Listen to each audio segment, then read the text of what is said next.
Bom dia a todos, bom dia a todas, sejam todos muito bem-vindos e bem-vindas a mais um ICL Mercado Investimento. Um bom dia especial para todo mundo de São Luís, no Maranhão e região que está vendo a gente pela TV UFMA. Hoje foi o dia de divulgação do PIB. Não surpreendeu o mercado, mas confirmou tudo que a gente já estava esperando há algum certo tempo, que o primeiro trimestre de 2024 foi um trimestre bastante aquecido na economia brasileira. Então, a estrela do dia hoje não poderia ser outra a não ser esse PIB aí tão aquecido. Então, vamos explicar para vocês aí tudo o que aconteceu, quais foram os fatores que levaram o PIB, quais foram as boas notícias. Vamos falar também, talvez, aí de algum ponto mais negativo ou outro que não ocorreu muito, mas a gente tem outros assuntos para tratar também. A polêmica da taxação da Shopee, das comprinhas, das blusinhas, a gente vai tratar um pouco aí para explicar o que pode mudar, que a votação deve ocorrer essa semana. Vamos falar também aí de arroz, se der tempo, mas já vamos partir então para a nossa abertura de mercado, para o nosso giro de mercado internacional, porque a gente teve aí que os mercados amanheceram boa parte aí no negativo, aí, decisões aí do BCE, né, do Banco Central Europeu aí, que mantiveram a taxa de juros inalterada, acabaram fazendo com que os mercados tivessem nova aversão ao risco aí, e além de outras expectativas que a gente tem, né, aqui no Brasil, o mercado estava esperando muito o PIB, né, mas fora do Brasil você tem, por exemplo, nos mercados norte-americanos e também nos mercados asiáticos existe a expectativa da divulgação hoje do relatório JOLTS, lá, que é uma prévia aí do desemprego nos Estados Unidos. Deve sair essa semana também o payroll, né, que é o relatório mais definitivo sobre desemprego nos Estados Unidos. E todo mundo aí bem cauteloso em relação a esse relatório, porque caso você tenha então uma taxa de desemprego que não ceda, ou seja, um desemprego ainda bastante reduzido, você vai ter mais uma nova rodada aí, mais novas expectativas negativas em relação a mudanças na taxa de juros, e isso aí é o que está afetando aí os mercados mundiais. E na Ásia não é diferente, a gente vai colocar aqui inclusive o KOSPI, para você não, a gente nunca coloca o KOSPI, então decidiu colocar hoje o KOSPI, né, que é a bolsa sul-coreana, está aqui na minha tela, aí vocês vão ver agora que ela teve uma queda de 0,76% aí nesse dia, uma queda diária de 0,76%. Por que você está tendo essa queda? Os mercados asiáticos, que são mais ligados ao Ocidente, principalmente Coreia do Sul e Japão, o Nikkei 225 também mostrou a mesma tendência nessa manhã, eles tiveram uma baixa por causa de uma cautela aí sobre o que vai acontecer aí sobre a divulgação, que deve estar ocorrendo agora, mas eu estou aqui apresentando o programa, então eu não estou sabendo aí do que está acontecendo com o relatório JOLTS aí, qual que foi a repercussão em relação a isso. Se a gente vê as bolsas de Nova York caindo, quando a gente for ver a abertura de mercado, a gente pode ter uma noção aí do que aconteceu. Mas o mercado asiático fechou com essas expectativas, com essa cautela aí, e você tem aí justamente essa cautela levando aí esses mercados asiáticos agora aí para esse movimento aí de queda. A gente teve somente alguns países aí desses mercados asiáticos, na verdade a gente pode colocar duas bolsas aí que acabaram surpreendendo um pouco e tendo um pouco de alta, que foram bolsas ligadas aos mercados chineses, né? O Xangai Composto e o Hang Seng, que é a bolsa lá de Hong Kong, porque você teve alguns anúncios de estímulos do setor imobiliário, você teve alguns resultados positivos, inclusive do setor imobiliário, e isso aí acabou elevando aí, mesmo que pouco, né, os mercados chineses aí que andaram na contrapartida do resto do mundo. Mas no resto da Ásia e como no resto do mundo, a gente está tendo essa grande apreensão aí em relação ao que vai ser divulgado hoje aí no relatório JOLTS, se você vai ter então um desemprego que vai continuar baixo aí, o que dificultaria mudanças na taxa de juros dos Estados Unidos, que continuaria fazendo com que o medo ao risco, nessa aversão ao risco, ficasse elevada e não tivesse a bolsa de valores aí, não conseguisse aí voltar a crescer num ritmo decente. Então esse aí foi a nossa abertura aí para vocês entenderem o que aconteceu na Ásia, né? Mas a gente vai falar agora de um assunto um pouco mais bom aqui para a economia brasileira. A gente vai agora para o nosso Brasilzão, justamente porque saiu os dados do PIB nessa manhã. Às 9 horas da manhã, o IBGE divulgou o PIB e foi justamente aquilo que o mercado acreditava. O mercado acreditava que o PIB crescesse 0,8% no primeiro trimestre e que você tivesse um crescimento anual de 2,2%. No crescimento anual, o mercado errou um pouquinho, a gente cresceu um pouco acima do esperado, a gente cresceu 2,5% aí, se a gente pegar do segundo trimestre de 2023 até o primeiro trimestre de 2024, esse crescimento anual está em 2,5%.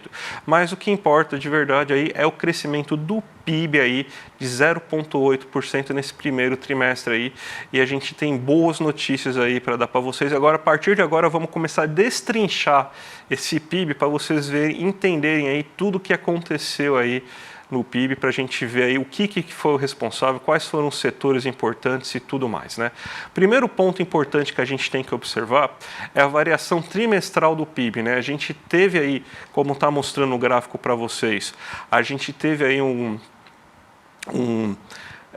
crescimento aí no primeiro trimestre de 2023 bem elevado, com o crescimento no segundo trimestre já dando uma certa desaceleração, e uma economia que ficou bastante estagnada aí no final do ano, né, com crescimento só de 0,1% no final do terceiro trimestre e até uma queda de 0,1% no final do quarto trimestre. Agora a gente vê uma retomada desse crescimento aí, de um crescimento de 0,8%. Então o Brasil voltou a retomar o crescimento econômico aí, só que de uma maneira diferente do que aconteceu aí no começo do último ano, porque o começo do último ano ele foi muito puxado aí pelo ótimo resultado que a gente teve na agropecuária. Só que dessa vez a agropecuária ajudou, mas nem tanto. A gente vai colocar agora, inclusive, aí, os dados do PIB pela ótica da produção para vocês conseguirem entender. A gente olhando assim, parece que a agropecuária aí foi o grande responsável aí pelo crescimento econômico, 11,3%, só que é importante lembrar que por mais que o agro seja pop e fique falando isso toda hora nos comerciais, o agro ele representa somente 10% do nosso PIB, então esse crescimento de 11,3% é importante sim, só que dois fatores, ele é menor do que o crescimento que aconteceu no último ano em relação ao último trimestre, então você está tendo então uma safra menor do que a gente observou em 2023 e foi aquela safra que puxou consideravelmente o PIB aí nesse primeiro trimestre do ano passado.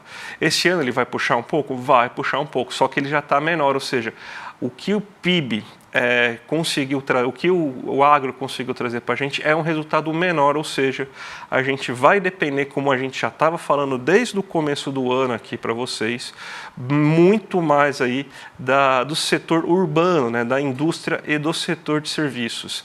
A indústria, ela andou de lado, só que a gente tem alguns bons resultados em relação à indústria que a gente vai tratar aqui, porque mesmo com essa queda de 0,1%, você teve uma indústria de transformação nesse primeiro trimestre que cresceu bem mais do que aquilo que estava sendo esperado. Então você teve um crescimento de 1,6% da indústria de transformação, e inclusive isso vai acabar se refletindo na questão dos investimentos.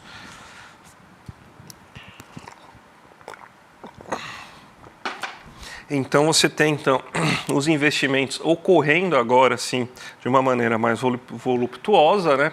Mas a queda ela foi muito puxada aí por indústrias de gás, esgoto, de energia elétrica e também pela indústria extrativa. Então por isso que andou um pouco de lado. Mas a indústria de transformação, que é aquela que estava numa situação muito mais frágil, ela cresceu consideravelmente. Então esse aí foi o bom resultado.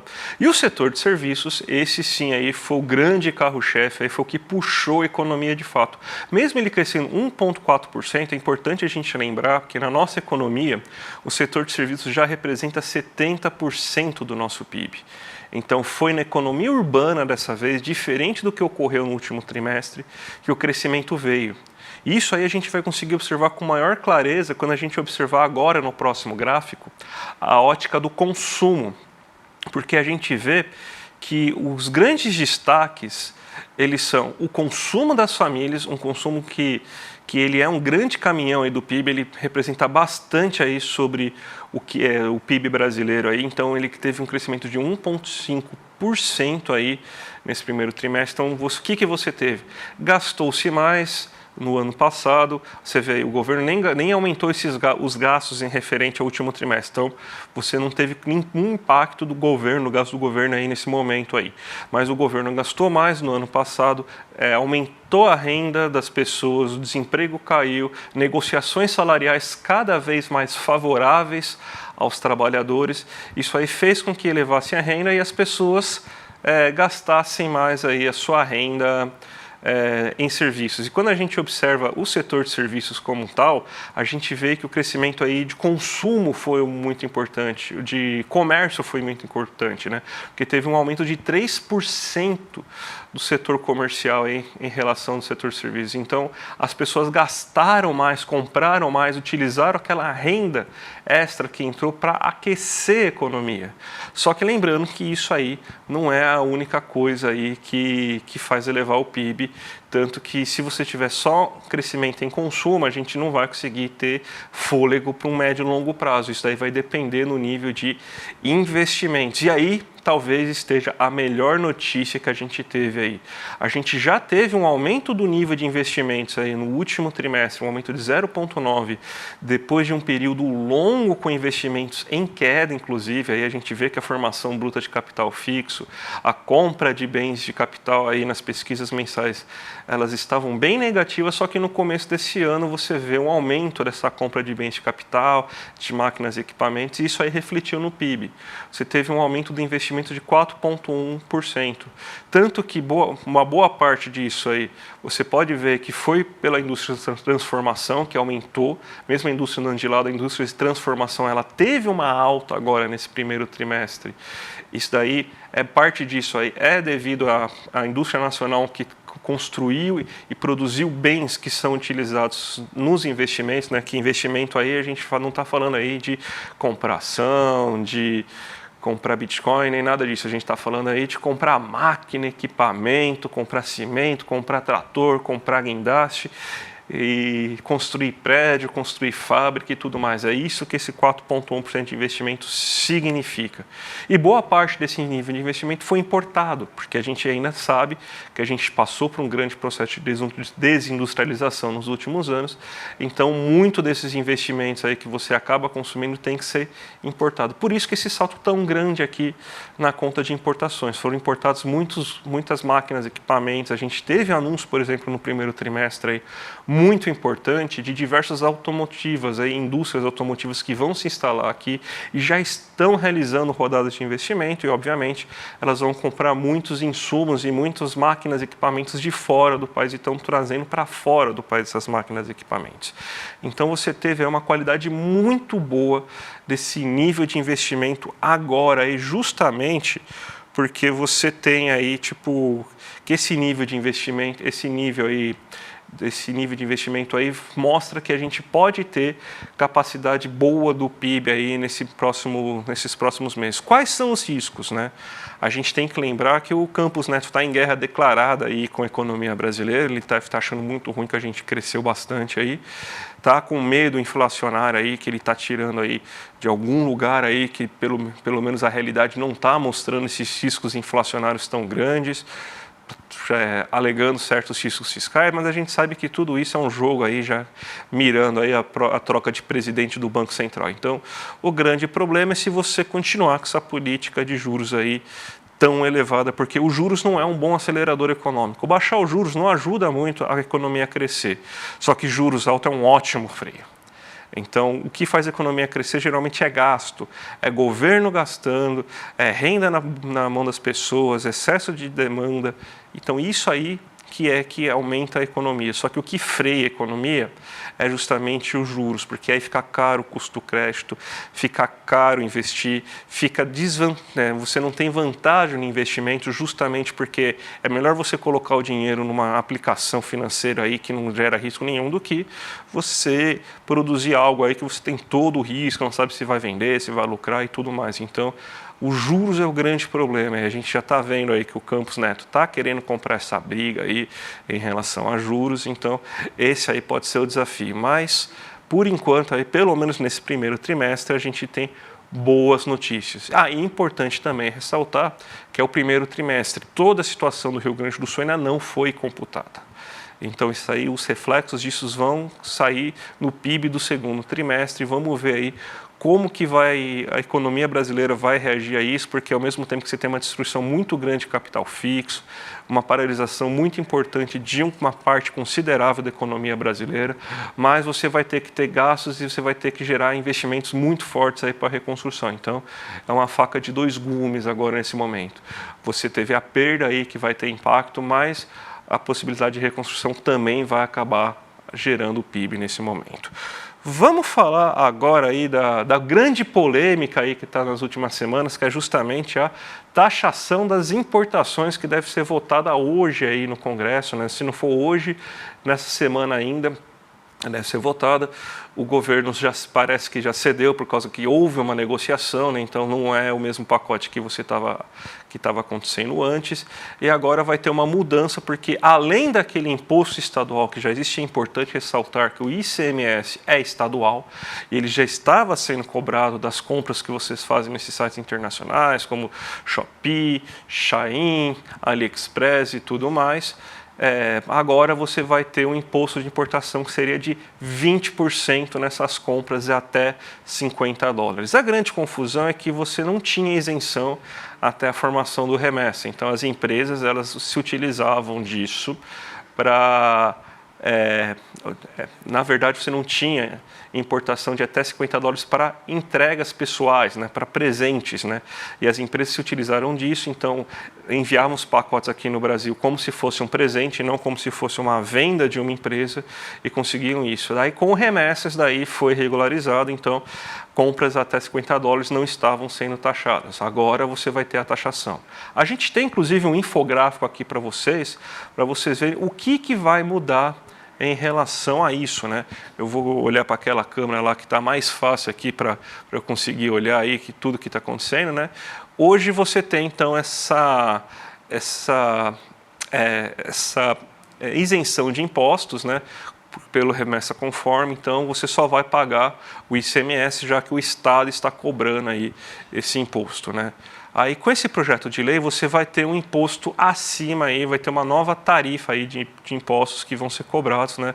Vai ser um imposto sobre importação com alíquota de 20% mais o ICMS. Então vamos imaginar aí que a gente tem aí um produto aí de R$100 que você comprou aí, vamos dizer assim, na Shopee, por exemplo. Você comprou aquela camisa tailandesa que você adora lá na Shopee, lá, que custou R$100. Daí, com o imposto de importação, vai ser o primeiro imposto que vai ser cobrado, né?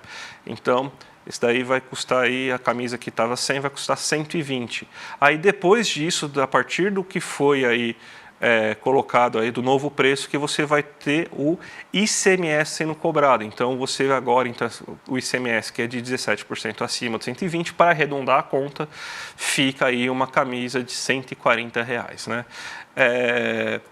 Vamos lá sobre essa questão dessa polêmica, que eu acho que é importante a gente falar, que eu sei que parece desagradável aqui, a gente sempre manteve aqui, pelo menos desde que começou essa questão aí da cobrança, da importação, mas não é possível assim você prejudicar tanto a indústria brasileira e você deixar essas empresas atuando aí sem imposto nenhum, só porque você tem aí que muitas pessoas compram isso, né? Eu acho que é importante você colocar esse nível de importação. Tanto que a gente, desde que começou essa polêmica aqui, vocês podem procurar em outros sites, em outros momentos, até quando voltou a moda, eu falei, ó, não dá para você ter o imposto assim, que seja simplesmente assim, nada para ninguém. Você, por exemplo, setor de têxtil aqui no Brasil sofrendo muito com a concorrência aí, por exemplo, da Shein, porque você vai lá e simplesmente você vê aí que tem você tem grandes problemas na hora aí de você fazer justamente essa concorrência. Então é muito barato aí, você compra de fora, então você compra por um preço bem mais barato do que a indústria nacional acaba falindo. Então a gente tem que ter sim um certo protecionismo aí da indústria nacional.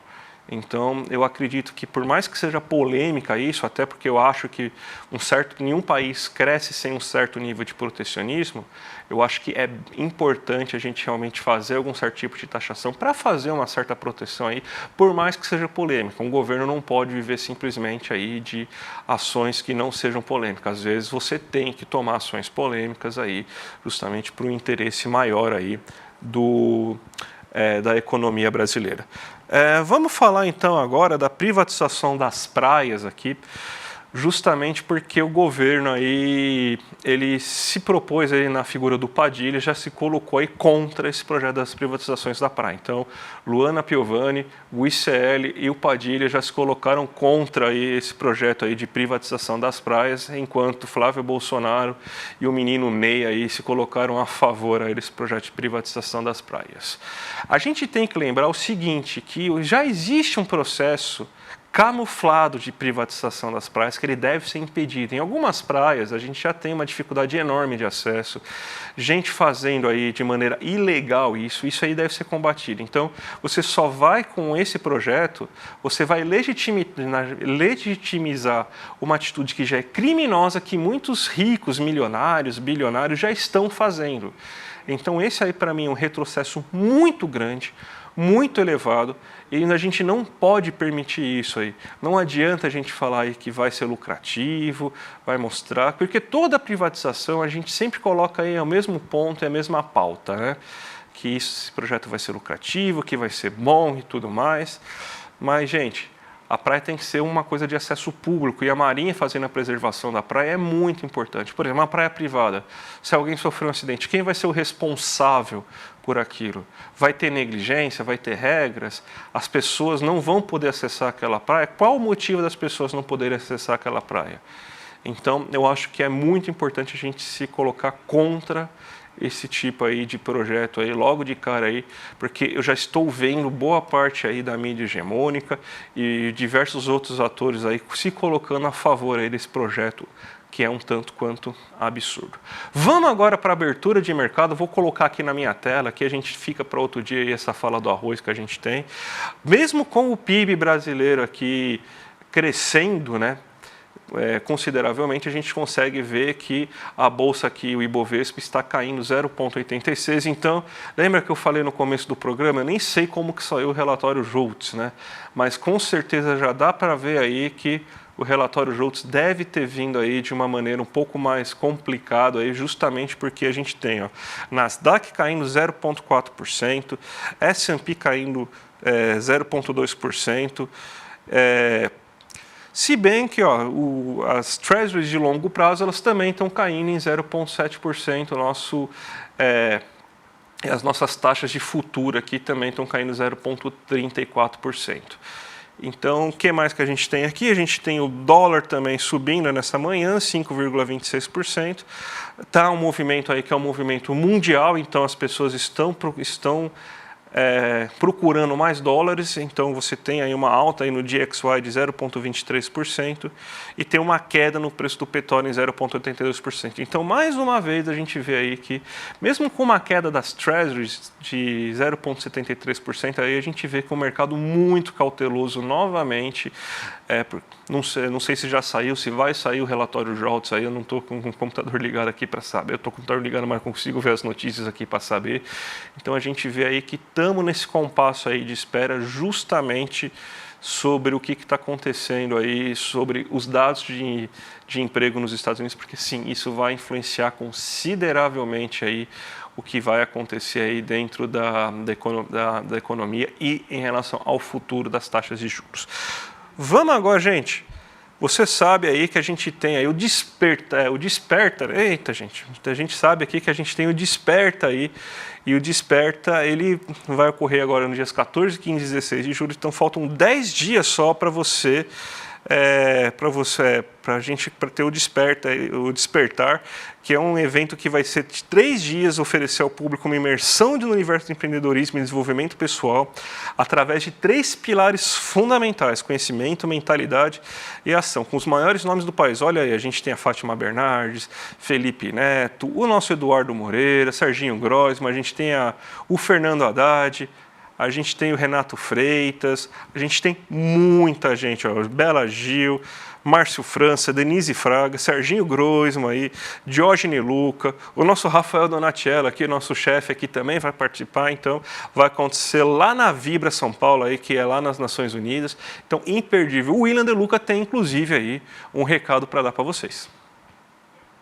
Fala galera, eu sou o William De Luca e eu tenho um convite para vocês. Nos dias 14, 15 e 16 de junho vai rolar o Despertar Empreendedor, um evento que promete redefinir o conceito de empreendedorismo no Brasil. E sim, eu estarei lá e a gente vai se encontrar no evento. O Despertar vai acontecer na Vibra São Paulo, a maior casa de shows do Brasil. Então, se você ainda não garantiu seu ingresso, tá na hora, viu? É só entrar em despertar2024.com.br e garantir o seu.